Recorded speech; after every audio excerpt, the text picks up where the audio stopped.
You're listening to Elevate, powered by Marmiro Stones. Real stories, real insight, whether you're designing the dream, building it, or living it, we're here to spark ideas, share knowledge, and move the industry forward. Let's get to work. Today we've got something special lined up for you guys. We're diving deep into the world of jaw-dropping, next-level, award-winning pool designs with none other than the visionary behind SJ Pools, one of New Jersey's finest. I've been scrolling on Instagram, and if you've seen anything about outdoor luxury living, chances are you've already seen their work. Stunning pools that look like they're straight out of a dream. With a massive following and a reputation of pushing the boundaries of design, SJ Pools has truly mastered the art of turning backyards into personal paradises. So grab a seat and get ready for an inspiring conversation with the creative mind behind the pools everybody's talking about. It's more than a pool, it's a lifestyle. Mr. Welington Gomez. I know you don't like the Mr., but here he is, Mr. SJ Pools. Welcome, my friend. Thank you. Yeah. Thank you for having me here. So how'd you come up with that slogan? It's more than a pool, it's a lifestyle. So it was actually one of my clients that, that said, listen, you created for us, it's more than a pool that you did for us. You gave us life. You gave us enjoyment. Like, we enjoy our backyard. You gave us, there's a lifestyle. Mm-hmm. So I took that and adapted it into it's more than a pool. It's a lifestyle. Yeah, we toured a couple projects prior to this coming here today, and you walk into the backyard, and obviously if anybody follows you on Instagram, you know that that's what you're creating. You're creating a paradise. You're creating something special. Thank you. That's what we try to do. I really believe on making it looking beautiful but functional at the same time, and not overdo, right? Like just the right amount. I don't think nothing needs to be massive. Small yards, you can do wonders on it. Big yards, you can also do wonders. And you don't have to do 5,000 square foot of patios to do that. You can achieve it, really beautiful flow. And between the nature and the pool and the hardscape, that it's so beautiful that way, If we talked a little bit about your design, because not every backyard is going to be a big backyard, right? You have some spaces, you have to create some magic, right? Yeah. Some smaller spaces. Yeah, a lot of small spaces and a lot of zoning regulations, setbacks, pervious coverage. So we always got to work through those. But being creative, you can always, again, we have a lot of small projects that we've done that are beautiful for me. I think it's like, it's the best that you can do with that property, right? And the owners really enjoy. It's special. What's more appealing to you, the big grand projects or the more complicated ones where you're pushed and you're challenged more? So I love all the projects. I think they're all cool, all different stuff. I love challenges. I love designing new, trying new stuff. It comes with a pain, and not everything works amazing. It comes with a cost, but I love pushing the envelope, doing it different, right? Like, I love those projects, but I also love pretty much every single project that we do. Like, I love designing it. I love walking into a backyard and seeing something that is just a blank canvas and being able to transform it to that family. It's amazing. Right. It's a great feeling. Yeah, that's so because you're creating that paradise for somebody. So have you had thinking back at all your customers, you have somebody that's just like over the moon, or is that just pretty much everybody you guys create for? So I become friends with most of my clients, right? Like, most of my clients, they are my personal friends. Like, we hang out or stop by once in a while. We have a drink. Or we see at a party. So I think building a pool, I tell everybody, it's like a marriage, right? Yeah. Once we get married, then I build a pool. That's our baby. Now we have a baby together, but we're going to get divorced. Right. But we still got to talk for the next 10 years. Yeah. So, like when I go to a client to look at a job, I'm also interviewing them, because if I don't think I can divorce them and talk to them for the next 10 years, I don't want to build their pool, because it's going to be a bad relationship. So, so knowing that my clients that hire us, they trust the design, they trust the flow, and, that puts a lot of responsibility on us. And that's why I care a lot about everything, right? My clients knows that it's not right, I'm ripping it out. Like, I'm making it right. So when you go through that initial process of, you get a lead, you get a phone call, you get a referral, whatever the case may be, do you take on all the jobs, or what's the process in the beginning of weeding out the jobs you want to do or the jobs you don't want to do? So pretty much what we do, we look, when the client calls, we'll look at general region where they're calling us from, right? See if we do a lot of work in the area or not. We kind of look at the value of their home, right? And then we used to go to the site for site visits. See if we felt that was needed, it was a little bit far from us. Like if a client reach out to us in Warren, where we at now, we usually will send a sample estimate at first, so they have an idea of what our pool's project costs. So I'm not going to ever estimate. So if we come out, at least they realize what it is. Now we just started changing the process. Now what we are doing, I'm having the client send us a survey first and a video of the backyard. And then I'm having them come to our design center, and then I do a quick preliminary design for them that can, I think it helps the client understand better my view. A lot of times I feel like I walk to the backyard and I can see exactly what to be built there. Yeah. And on my mind, it's so clear. And I think I'm describing it to the client well, but I can see it, but the client's like, what the hell is this guy talking about, right? Did that always come naturally to you? Yeah, I think so. I think I always like we started as a hardscaping company, right? So always like doing it, and I really think over the last, I don't know, maybe 15 years, I think that's when no more. Yeah, I think always. I think probably always. I think I had a little bit of a creative side. Yeah. Now that I remember, it's been doing it for so long. How many years now? 28. 28 years. Yeah, and Holy we're on for 25. Wow. Long journey. Where'd you start? So how'd the company start? Like, what was your dream? Like, No, sitting at a kitchen table and I'm gonna go do some hardscape. No, there was no dream. I got here, in 96 from Brazil. I was 16. My dad was already here. There's the blood of the exactly. hardscape. And there's the accent. Yeah. So, then my dad was here already. And my dad worked for just this one guy as a sub for this one specific guy, Newton. And I went to work with my dad, but I didn't get along with the guy. And then after 3 years or so, a friend of mine, Joe from that owns Johnson Supply now, he mentioned to me, hey, if I ever had anybody that's, that has a job that needs somebody to install, would you do it? I said, yeah, why not?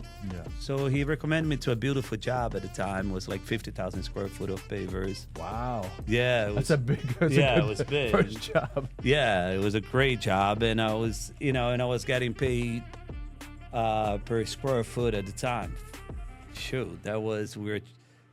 We used to get paid from the other guy 90 cents a square foot for pavers install. What year was that, roughly? 96. 96. No, well, 90. That was already 99. Yeah.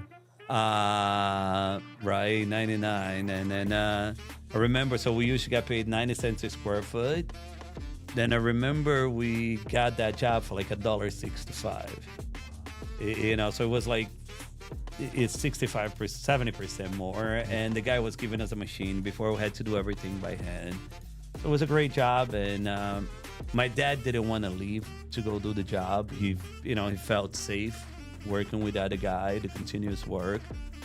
So I told him, let's do this. We'll split the guys. I'll go do the job. You stay here, and then we'll see what happens. And, we got to come here. We'll continue. That's what we did. We split the crews. I went. We ran that job, and then that's how we got started.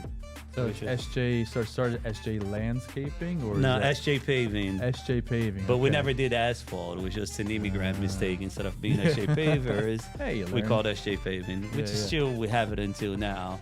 Yeah. And then, Because back in the day when concrete pavers first came out, they were called paving stones. yes, Right. So that makes sense. That's where it came from. So Yeah. we used to do a lot of pavers. We used to do 200,000-300,000 square foot of pavers a year. Wow. How many crews? We had 3 crews, 2-3 crews, and doing a lot of commercial projects and large driveways. And then about 22 years ago, we started doing landscaping. A builder friend of mine, we're friends to this day, Mark Mallas, he gave our first landscaping job, and it was a nice home in Crestview. And then that's when we started landscaping. And then swimming pools, we started about 15 years ago. Yeah. And that just grew out of necessity. Clients used to ask me for a recommendation for a pool company. Pool companies to this day, but back in the day it was worse. They were a nightmare to deal with. Yeah.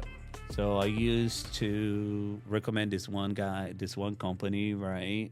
And at this time was my biggest project at the time, not including the pool, was a $500,000 job, hardscaping and landscaping. Wow. And my only issue with the client was because the pool didn't get done in time. And the pool didn't get done in time with, because of the pool contractor. And at that point, I had recommended to him maybe, 15 pools or so. And I was coordinating the schedule to him, say, hey, time to do this. Hey, send this, send this, send this. That I said, you know what? Screw it. I'm going to go on my own and start building it. Yeah. And then I had a good friend of mine, Garrett. He helped me get started on the first pool, to buy the pool equipment. He dug for me, he did the steel, did the plumbing, and taught me a lot of what I know. And that's how I got started. Crazy. So your first pool, what was that experience? Building your first pool, what was that experience like? Well, it wasn't complicated. Again, I had Garrett that knew what he was doing, that was helping me out tremendous. And I was familiar with the environment because I wasn't hiring the subs directly at that point, right? But I was coordinating, I was doing it already. So it was an easier transaction. And I love that because now I was able to give my clients, a seamless experience, right? Like I control it, right? Where I know that from the first shovel or from my design, I know I need to build every single detail of that project. So I got to make sure that it looks good, but it's also functional and it's going to be durable, because if I design something that's just beautiful and then it doesn't work or it fails in 5 years, it's going to be nothing but a nightmare, right? Yeah. And I feel that more than ever right now in our industry is that so many hardscape companies that they're coming behind a pool builder. Because, if they're building the pool, they would build the coping and the waterline tile, and they wash their hands and are out, right? And then hardscape company comes in behind them and does the work. So now you don't have two entities that are trying to, probably didn't communicate ahead of time. One person's waiting for the next, right? Like you said earlier. But then at the same time, I think at the time, if in your career, and I think people are some experienced hardscape companies now are doing that now, is because they're seeing what you saw years ago. You saw the need of you guys just incorporating turnkey, soup to nuts, and then I'm sure the pools, the hardscapes, then that grew to even more extravagant outdoor features too from there. Definitely cabanas, covered patios, and listen, I wish I only built pools, did tile and coping, Really? got out, Okay. because it's so much easier. The hardscaping and the landscape, that's where the liability really is. That's where you have, cracked joints or a little settlement or a dead plant, right? The swimming pool, you build the solid, you are good, you're golden, right? And your profit margins are about the same, but $100,000 pool is nothing. $100,000 of patio, it's a lot, Right. work to be done, right? So, but the reason why I don't do it is because then I won't control the outcome, and I won't be able to give my clients like like a seamless experience, right? That I know, again, I'm going to design it, I'm going to build it, and it's going to be functional, and it's going to work, and I'm going to stand behind it for them for whatever they need. You probably won't have as many best friends. Yeah, I guess. Like the mayor of North Jersey or Central Jersey, wherever we're at. No, it's funny. This morning, like up in Bergen County, where we do most of our work, like this morning I had an appointment at 8:50, right? And I was 10 minutes early. I was on those 10 minutes, I was able to go visit 2 job sites that we're going to shoot the pools this week. I stopped by, saw one of my clients walking with his wife, was talking to them. Another client drove by, stopped, talked to me. So That's it's like, great. Yeah, we do a lot of work in this, around Demrest, Tenafly, Alpine, Closter, Englewood. That over there, wherever I go, like I see someone I know, Yeah. So if we're looking at everybody sees anybody that's Instagram. You have almost 30,000 followers now, which is incredible. But somebody sees that, right? I live in Raleigh now, but from South Jersey here. But there's a lot of young hardscapers now that are young. They're hungry, and they see someone that's had success like yourself for a long time. And this young generation, I feel, just in general, they want immediate success, right? Immediate gratification, right? With technology and everything like that. What is some of the best advice maybe you can give somebody kind of starting off that, whether it's patience or, because it's not overnight success? Yeah, no, it's everyday stress. Yeah. Right? You got to learn to deal with stress. You got to look at yourself, you're a problem solver, right? That's what you do, and it's going to be stressful every day. Listen, it doesn't change from, at least that's my feeling, right? I think from the day I started that you don't have money to pay insurance to now that you don't know if you're going to have money to pay for the insurance if you don't get paid for all your clients, right? The difference is before your overhead, was maybe 10 grand a week for payroll or, 20 grand. Now your overhead a week is, 100, 200, 300, doesn't matter, right? Yeah. It's a lot of money. So it's always scary. I don't think there's, I don't know if you feel, how am I going to say? Yes, you always got to be on top of your game. It's always going to be scary, right? If it's not scary, you're doing something wrong. You're not doing enough. It's going to be scary. Yeah. Right. So you say, taking risks, you had to take a ton of risks to get to where you are for sure. Right? Exactly. And it's not going to take overnight. Like I've been doing it for, been working construction for 20 years, right? And I tried to educate myself in the industry, whatever I could. I have a lot of knowledge on hardscaping and, a lot of knowledge on swimming pools. Try to learn and try to build it right. Don't cut corners. You will come back. It's going to cost you more later. That client that's happy, it's priceless. Yeah. So sometimes it's going to suck and you're going to lose 1,000 or 2 or 5. But that happy client is going to bring you another client. It's going to bring you more work. And your name is going to build. You'll be able to build a brand if you stand behind your work. And the only way you're able to do it is by doing it right. Right. And at the same time, I understand, when we began, we didn't do quality work. Our work was shitty. I didn't know how to do quality work, right? You just knew what I was taught.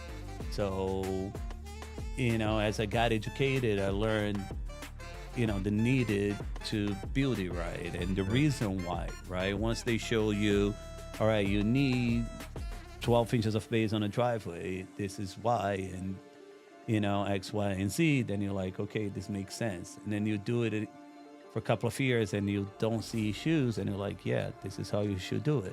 Yeah. That's one thing I love about you is that you're always willing to learn. You're willing to push the envelope for sure, but you're always willing to learn. I think one of the worst things we always hear from a manufacturer standpoint is, because things evolve.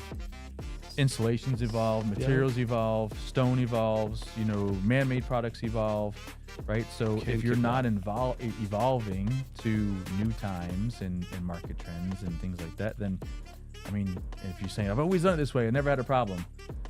I feel, this is my feeling, you know, and, you know, some, you know, experience going back to it, is that when you go back to those people that say that, never go back to those jobs. Exactly. Right? Because they don't have the reputation or they don't have the relationship with the customers. They're like one and done and they're gone, and I never get a phone call back. The client's not happy. The client doesn't want to call him back. He wants to call someone else to come and fix. That's right. Right. Yeah. And but again, it comes. Unfortunately, with me, it came with making a lot of mistakes. Right. And I think every contractor, we should make mistakes to this day. Like I said before, it's like a difference between a good contractor and a bad contractor is that the good contractor committed the mistakes and learn it from it, right? So he doesn't commit those mistakes anymore. You learn about it. So if you make a mistake, it's okay. Just fix it, make it right, and learn from it. And then it's okay. Then it's not a mistake, right? And it's cool. Then you learn it something. So that's how it looked, you know, when we got to reduce something. Yeah. Look at it as an education budget. Yeah, exactly. Well, we got one of those now. Yeah. As long as you learn from it, it's great. Yeah, and that's a bit. I think people are always afraid to make mistakes too, right? Knowing that they try the best not to, right? You never want to go back to a job, but you can't be afraid to kind of push the envelope. You're not going to grow if you don't push the envelope and change and push a little bit more. If you push a little bit more, you're going to make those mistakes because that's the only reason how you learn. Exactly. You know, if you don't push the envelopes, you're going to be just, you know, another pool builder. It's nothing wrong with it, but it's just, if you want to, you know, and like, if you want to involve your projects and be able to do cooler projects, you got to start doing them right. And start slow, add a fire feature here, add a water feature there, add some inlays here, you know what I mean? Because the way I feel with us is, like, every year I have like 2 new favorite projects, right? Because feel the client see what you're able to do, then the next client that hires you is willing to let you push the envelope a little bit more, and then you're able to develop, you know, a nicer project. That's right.